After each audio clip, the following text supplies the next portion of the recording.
Good evening, everyone. Thank you for joining us. I'm Audrey from the Animal and Veterinary Service, a cluster of the National Parks Board, and I will be your moderator for today. The webinar will be starting soon. A gentle reminder that all participants should keep their mics muted. The main chat box will also be disabled. If you face any technical issues, please message the user named tech support. If you have questions at any point in time of the webinar, please post them to the user named Q&A. Let's dive straight into the webinar. Welcome everyone to the 5th webinar in the Science Behind Animal Behavior series, where we will be focusing on animal-assisted interventions. Now to introduce our speaker for today, we are very excited to welcome Dr. Maureen MacNamara, who earned her Master's in Social Work from Columbia University and her PhD at the University of Denver. Dr. MacNamara has 30 years experience designing goal-directed human-animal activities that result in measurable client change and developing and delivering staff training to support these programs. As Vice President for Programs for Delta Society or PET Partners, Dr. MacNamara develops internationally recognized standards and volunteer and professional training for animal-assisted interventions. She served as a consultant and founding instructor for the Veterinary Social Work Certificate from the University of Tennessee at Knoxville, and has published chapters and articles on human-animal relationships and AAI. She is an associate professor of social work at Appalachian State University. Her research interests include the influence of climate change on rural sustainable development and organizational factors influencing the place and consequence of human-animal relationships. It is hence our pleasure to have her as a speaker at our webinar today. Before we begin, a gentle reminder to please mute your microphones and post any questions that you may have to the user named Q&A. This can be done throughout the session. Thank you. Dr. MacNamara, please. Thank you very much. I'm very pleased to be here, and I'll get right to it. I hope the technology will work for me. So we'll be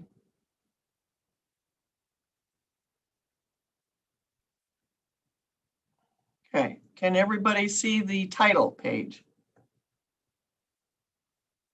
Okay. So Hi, Maureen, I want to talk. Yeah. Maureen, we are looking at your YouTube page. All right. Let's try this again.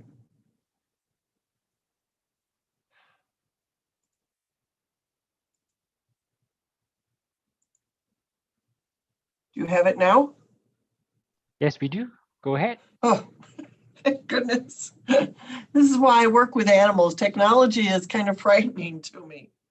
So today I'd like to share with you some of the most important things I think we need to keep in mind when we're working with animals and people in a visiting situation.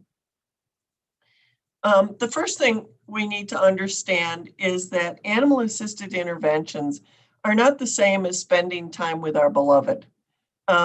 There's nothing else that animals do that really prepares them for this type of very intimate interaction with strangers.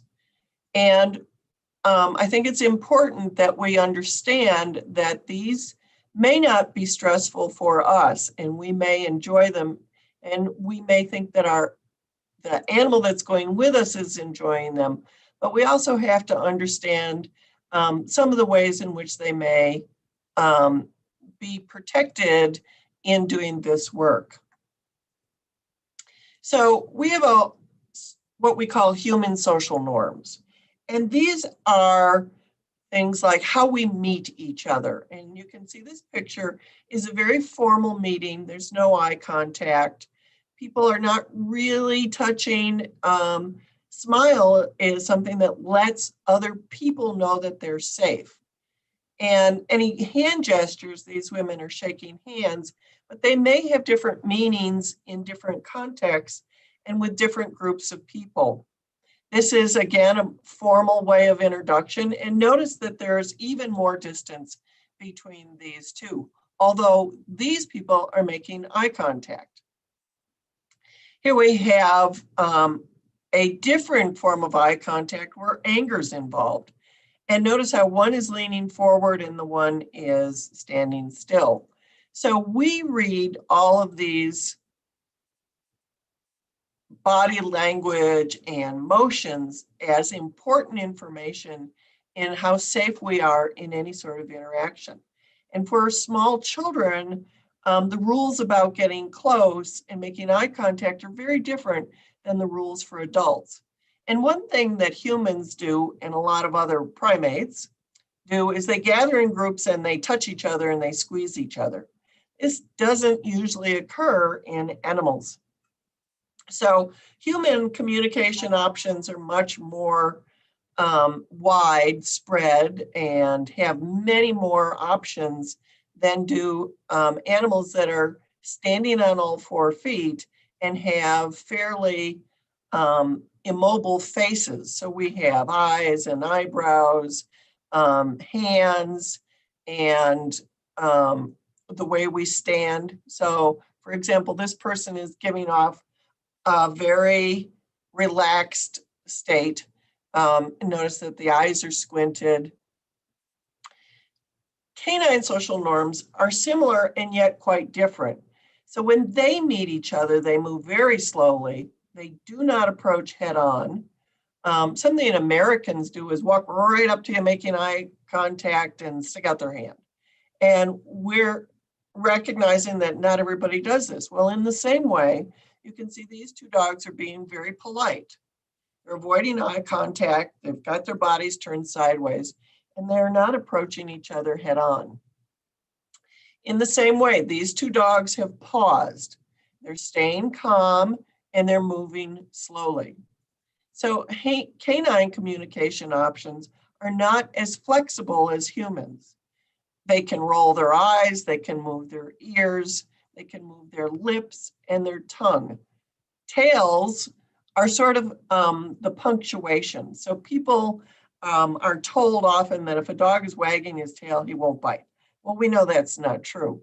So we want to make sure that we give dogs time to talk to us and that we listen to that talking. So this little dog is yawning doesn't mean he's tired. It means he doesn't like being suspended in the air. Okay, so one of the things we want to be able to do is let our dog give its consent, our dog, other animals too, to give its consent. So we're going to watch this quick video.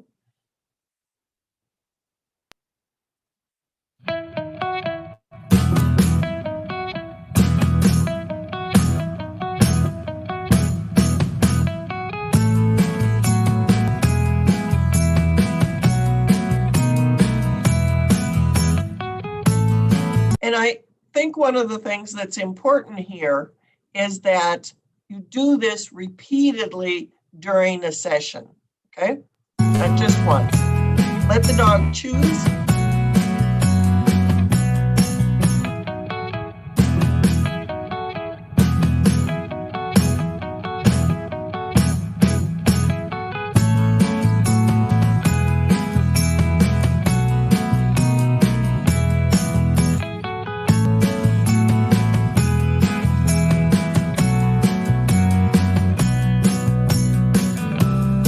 Notice how Bella walked away. She didn't come back to him. She just walked away.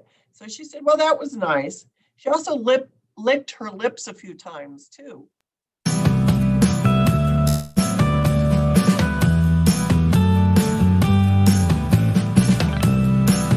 Let's see another dog.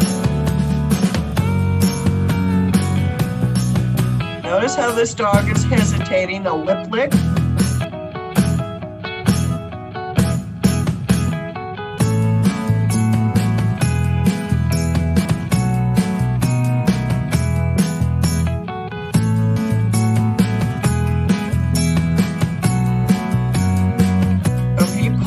For a minute. Now Cooper comes back.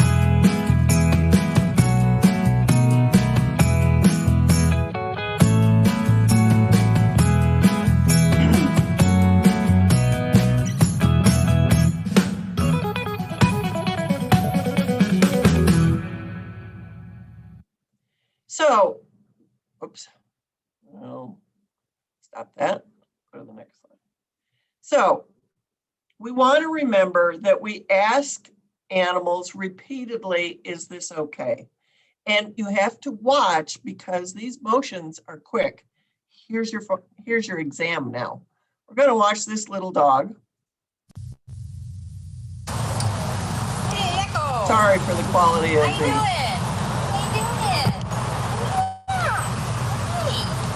How you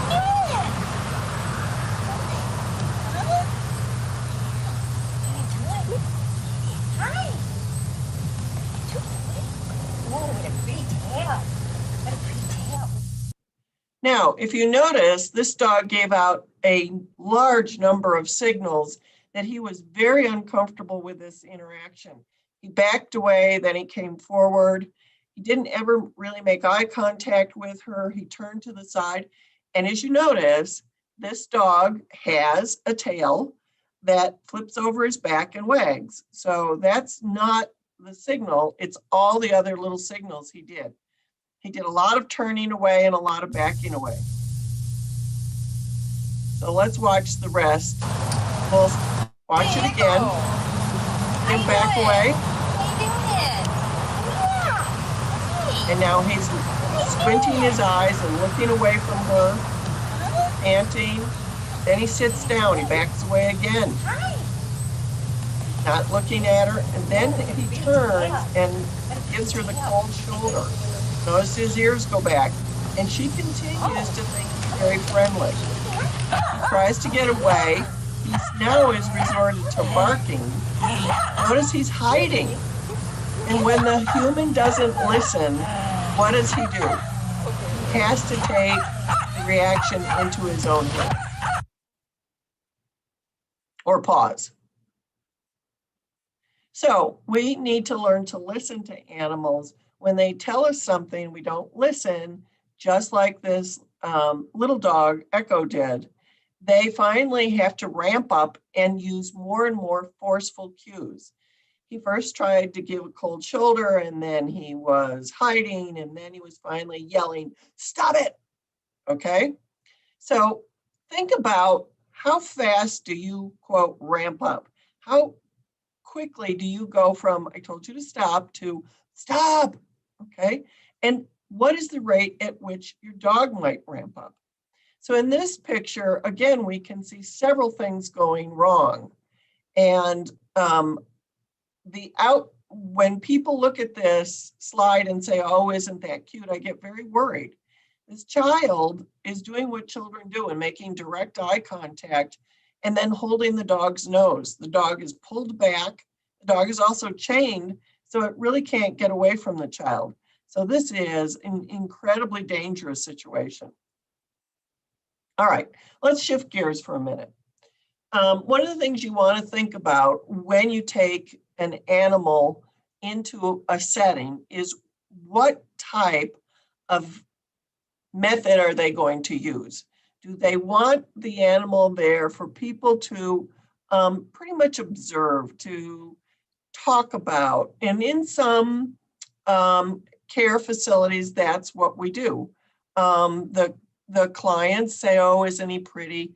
Most often you have goldfish or birds for this type of interaction, but sometimes a dog will come in and lay on the floor, and nobody really is trying to pet it.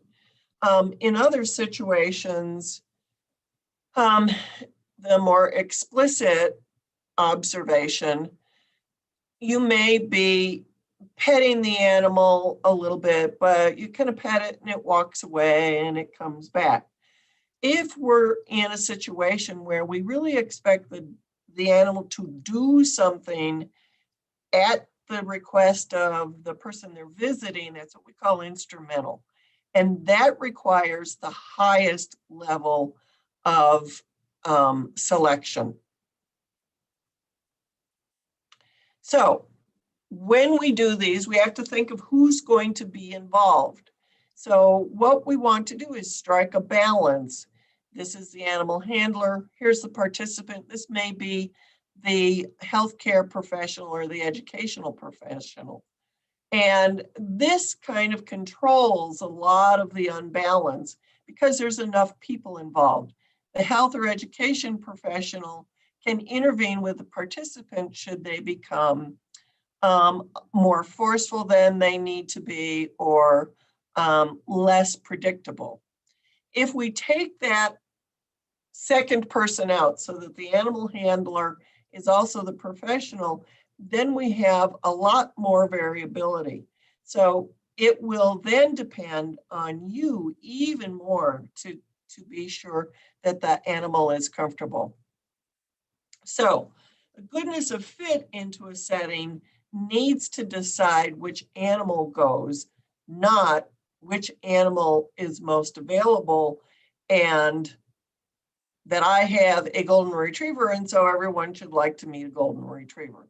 Because there are times when golden retrievers, I know it's surprising, but there are times when golden retrievers are not an appropriate match.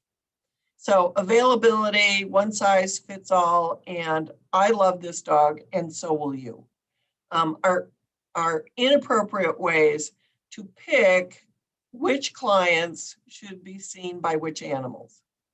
So remember, your key objective is to harness the behavior that that animal automatically does in work with clients. So here's one of the things we do is we make up an animal performance requirement or a job description. And this one says must be capable of traveling great distances at a moderate speed, must be able to carry a light load at low temperatures, high energy level, and ability to tolerate others as a plus. And so I have a Chihuahua. Well, this is funny because it's clear that the Chihuahua is not right for this job. The dog that's right for this job is a Malamute or a Husky. And so you can see how some dogs are just right for a job and others are not. Well, when we start to think about animal assisted interventions, we look at 4 categories: how they respond, what their capacity is, the skills they have, and very last are the attributes like breed, species. So we want to know if they're really reactive, are they flexible, do they read people? Now, I have a dog who does not read people well at all. She's just afraid all the time. I have another dog who's a very good reader of people and knows when I'm about to go drive the car and is standing at the door. Capacity is how much they come with. Do they recover from things? Do they really make themselves clear? Now, the little white dog, although he was inappropriate for therapy visits, was pretty clear about what he thought, okay? And then skills are the things we train. But when there's a problem, skills go out the window first. When animals are frightened or worried, they forget training before capacity and responsiveness, okay? So here's a case. This is Michael. He's an older white male. He's resident of a nursing home for over 15 years. He's socially isolated. He has no family. He uses a wheelchair, has arthritis, and he's nonverbal and what they call combative. So what we would do would be to fill out this assessment model with the ideal animal. And when we do that, we would look at how we want this animal to behave when it is around Michael. We would then test some animals and see how close to our ideal profile they become. So let's take a look at this. Here's Michael. We talked yesterday about a spring. Again, I apologize for the quality of the video. Now, I'll have you watch some things. Notice that the handler doesn't just bring the animal into Michael. She waits a minute, she's talking to him. He's a really gentle cat. He tells him where this animal came from. And he had a really nice visit. What if I just put him up there? There you go, Michael. What do you think? Notice that she stays on Michael's level. This is a turn for the camera. And as you look at Michael's face, you can see his hands are clenched. He doesn't make any eye contact. And I want you to watch the rim of his hat because then you can see him answer her. Seems to settle in your old lap. Bet you haven't seen a kitty cat in a long time, have you? So she has some silence. What do you think? Is he okay? Or aren't you sure yet? So then she gives him a break. Notice that the cat is very easily handled. He's not trying to get away. He's quite relaxed. Now she's going to put him back. Notice that the cat does not do scrambling. Sits down and he lays down. He also tolerates these very stiff hands. Now watch what she does next. She's going to try and help him pet the cat.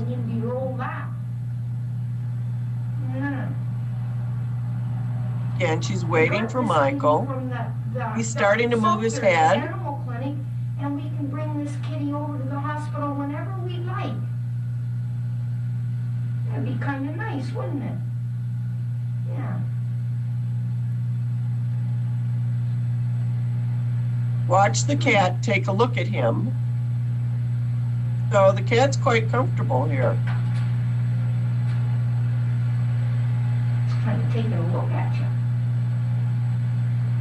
Now, he moves his hand. Stroke him at all? Just try stroking his head. Again, this is Nice and tolerance. soft, isn't it? Let me help When you. I look at this cat's capacity, that's a lot of tolerance. Most cats wouldn't put up with that. Just stroke his head. Right? You might find And notice how jerking and stiff his hands are.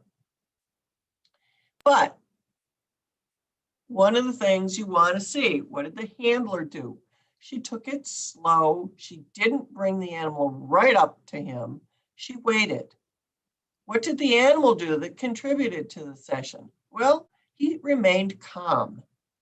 And one of the things we wanted to think about is what happens if there's a different animal, a different handler, and a different participant. This is why one size fits all is not a good idea. Let's see what the outcome is. This is Michael 3 weeks later. Get his arthritic fingers to unbend enough to provide Yoda. Notice with his a head facial scratching features. that really sets a cat purring. Within And 3 watch weeks, this. After several visits with Yoda, Michael was obviously looking forward to the visits and reached for the cat himself. Again, the cat got One of the swung greatest through the air, benefits of lands pet in a lap, therapy and just is kind the of chance adjusts. it provides to patients to give pleasure So and this care is how to another goodness of creature. fit can really contribute In to subsequent sessions, a person. we help All right, here's a quiz. What are some potential risks with these interactions? Are the animals exhibiting stress? And how might these interactions be modified to reduce risk? Well, this at first looks like a very cute picture, what we would call high on the awe factor. But if you notice this dog's eyes, this is a whale eye. This is a dog that's very stressed. He's not looking at the person, he's looking at the handler, and he's trapped. This is a dangerous situation. And the way we could change this is to not have her hug. Dogs and most animals don't like being hugged. They tolerate it from us, but it's not a good idea. And I would never allow someone to hug an animal in a visiting situation because it's just very dangerous. If he goes to nip, where is he going to nip? In her face. Here's another one. The dog is being presented right in this man's face. I can't tell if this is a growl. Notice the dog's whiskers are all forward. The dog has no recourse. And this is a corgi, so they're pretty heavy. And to be hanging in the air like that is really difficult. This dog could be on a table to avoid this. Even the man looks stressed in this picture. Again, this is potentially dangerous because the kitty is over someone's shoulder. So you have no way of really protecting the kitty or the child. It would be better if the kitty was in a lap or the kitty could be in a basket. And this one at first looks pretty good too, but notice we got a chair here. The dog is on its back, which could be, I love you, keep petting me, but depending on what's going on in the context, could also be you're scaring me because I don't know how to get away from you. So one of the things we could do would be to move the child back from the dog, get the chair out of the way, and give a little bit more space in here. Okay, here's some signs of potential overload. And you can watch, this is a child hugging a dog. And we see this all the time in kid programs. So here it goes. How many signs of stress do you see?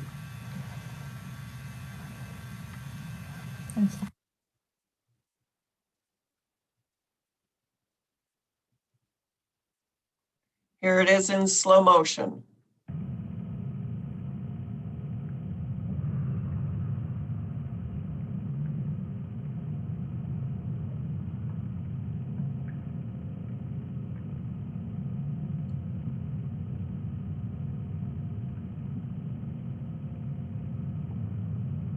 A big yawn that time, right?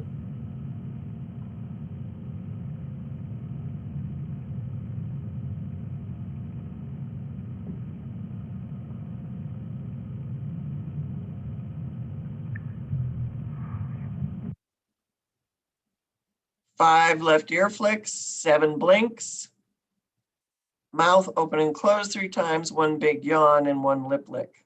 So again, this is a dog that's stressed. Here's another picture, someone leaning over the top of the dog. Notice his tail is down, his feet are at all square. This is a dog that's stressed by that kind of interaction. So, to recap, consider the fit between your animal and what they're going to be doing with the people you're visiting.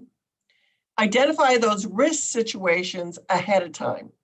So look at the setup of the room, look at what people think they're going to do with the animal. Recognize the difference between human and animal social norms. And so let the animal run the show. It's best if you identify your animal's behavior profile. Where are they comfortable? Where are they not? And watch for consent in each interaction. Make sure you know the signs of stress and be sure that you respond to limited stress. So a couple of yawns and time to end the session.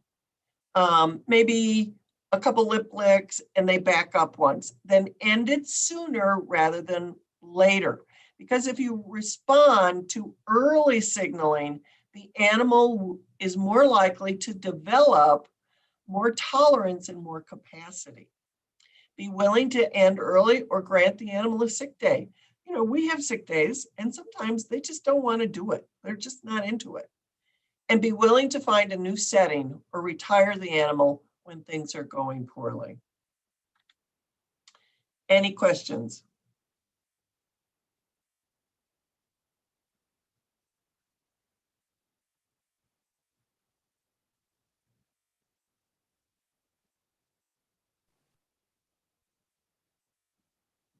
Thank you, Dr. MacNamara, for your sharing. It was indeed informative, and I'm sure many of us thought so too.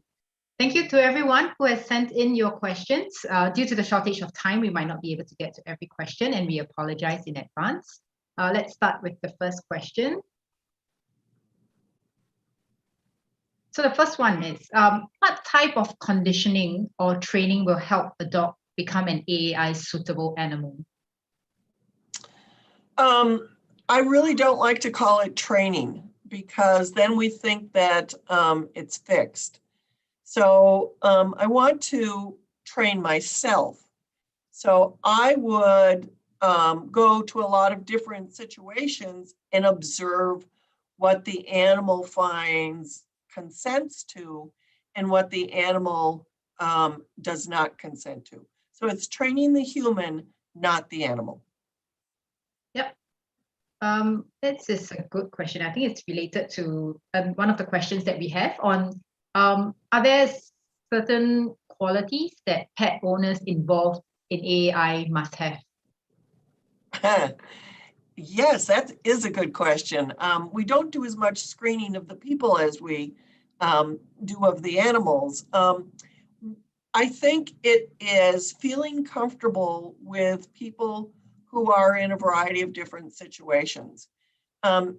If you're not comfortable with some of the smells in some of the settings, or the noises, or the volume, then that's not a good setting for you.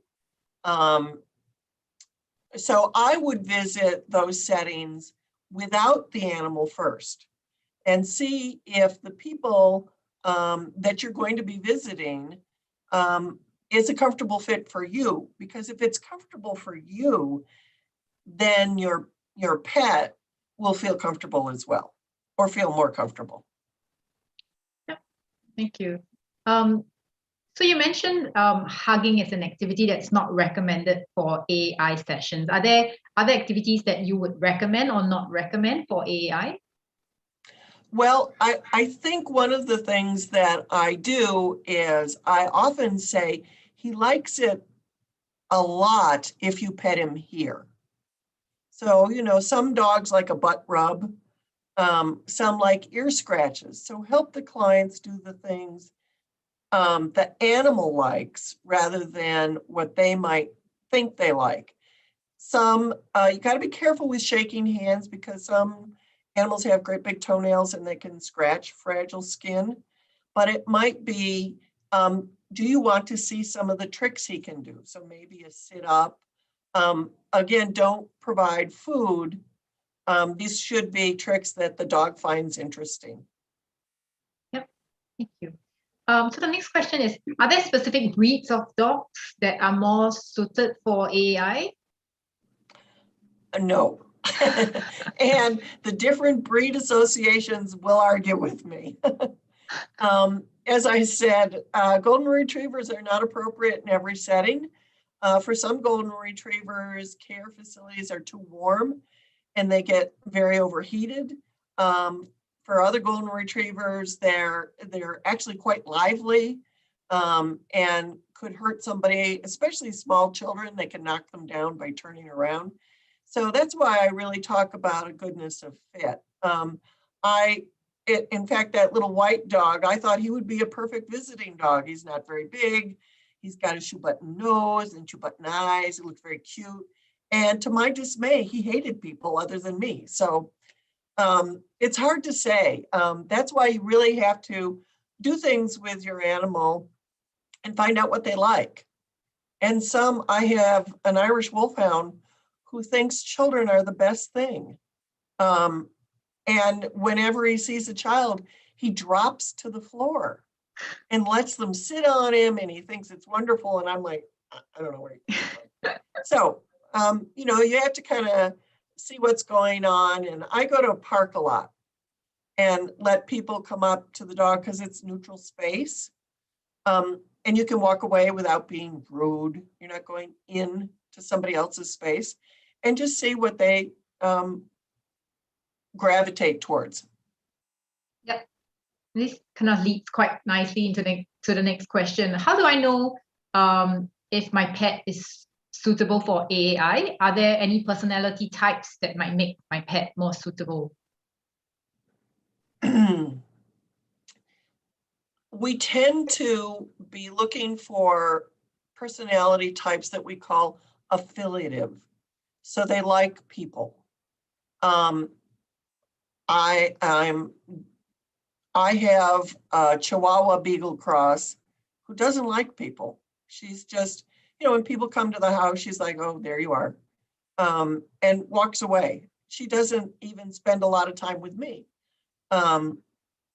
So those that are a little bit more affiliative, but it depends on the setting, and it depends on what's going to be done in that setting with the animal. So I might take a golden retriever that children are going to pet to one place, and I might take a standard poodle to another place because the people are all just going to admire her and talk about her hairdo. Yep. Okay, the next one is on species. Are there certain species of animals that are not suitable for AI? No wildlife, none. Parrots, I would not. Parrots tend to be very one person. They also have a capacity to really injure people if they get upset between their beak and their claws. So I would stick with traditional domestic animals. Some of our little pocket pets, as you call them, hamsters, since they're nocturnal, they're not usually a good idea, but guinea pigs are great. And you have to decide what the tolerance is and what the people in the setting like.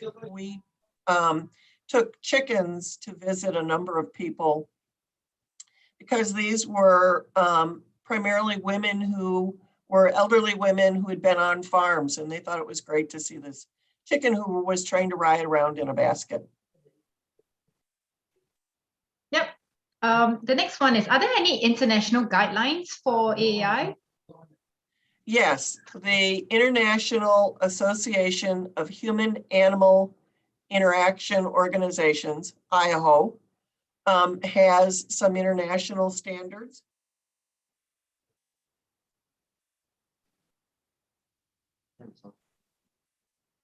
Okay, the next one is, how do I become an animal-assisted therapist? Therapist. First, have a degree in one of the human service professions. That could either be physical therapy, occupational therapy. It depends on how they're structured in the country that you're living in. So I'm a social worker. Become good at that profession without an animal. And while you're learning, think to yourself, where would an animal fit and make this a better intervention? So animals don't belong in every place and they don't help everyone. So you need to be very good at your profession first and then add animals in. Yep, that's a very good point.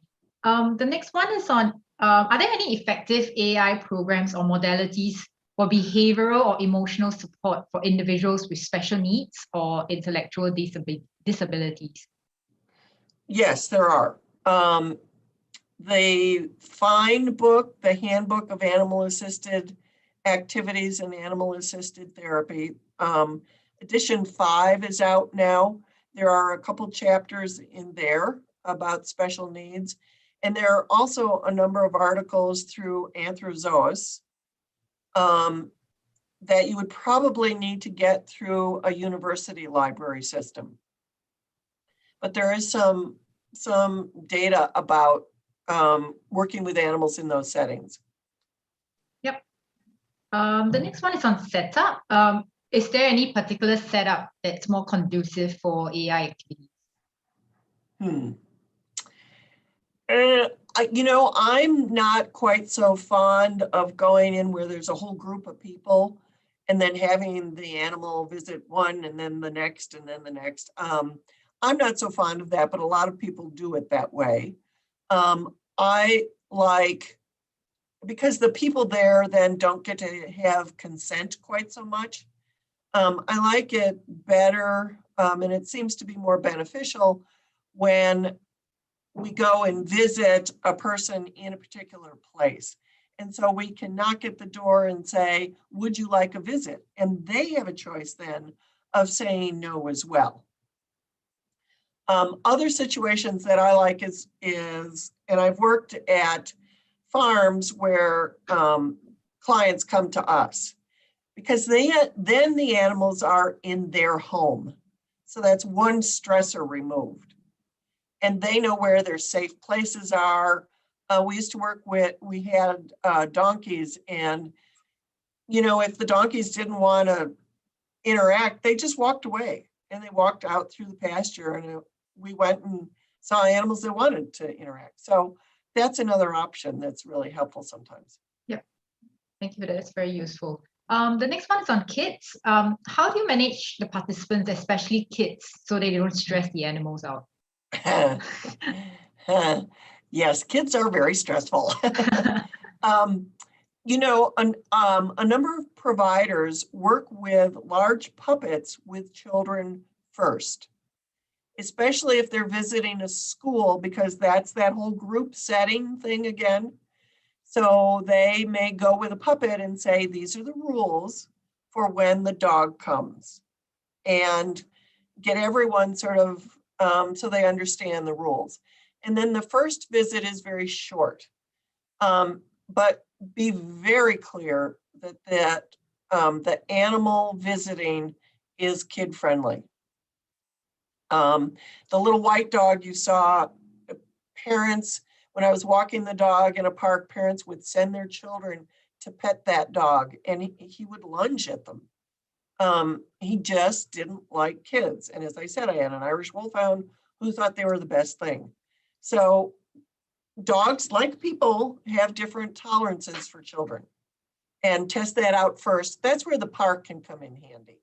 You can see if the dog likes kids, because that's where they're really running around and yelling, and that's a fairly good indicator of whether or not the animal thinks they're interesting. Yep. We've got a couple more questions. Okay. In the unfortunate event of a poor or misinterpretation of animals during AAI, are there any advice on things that the handler or medical expert should do to de-escalate the stress for both the animal as well as the human? I think one of the things is I would reevaluate whether or not the animal uses good signaling. I don't know how many of you are familiar with greyhounds, but greyhounds don't have very overt signaling. They tend to stand very still, which is how come a lot of people get bitten by them, because a greyhound who's stressed freezes. A golden retriever who's stressed starts backing up and shaking and doing all sorts of things.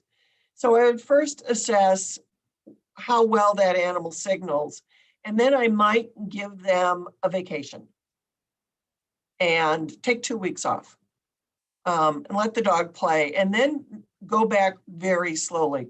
One visit for 1 hour once a week. I think most of the time we find that the animals have been very overwhelmed. They don't like visiting strangers as much as we do. So a lot of times people are getting more out of it than the animal. And we need to have a really good talk with ourselves about who are we visiting for. Yeah. Okay, the next one is, how would you recommend to introduce an AAI program to a place such as a school or a care facility that has not done this before? I would start at the top. You don't want to make promises to children until you've got it all straight. Start with the superintendent or however the school system is structured. And probably you need to get a couple of either teachers or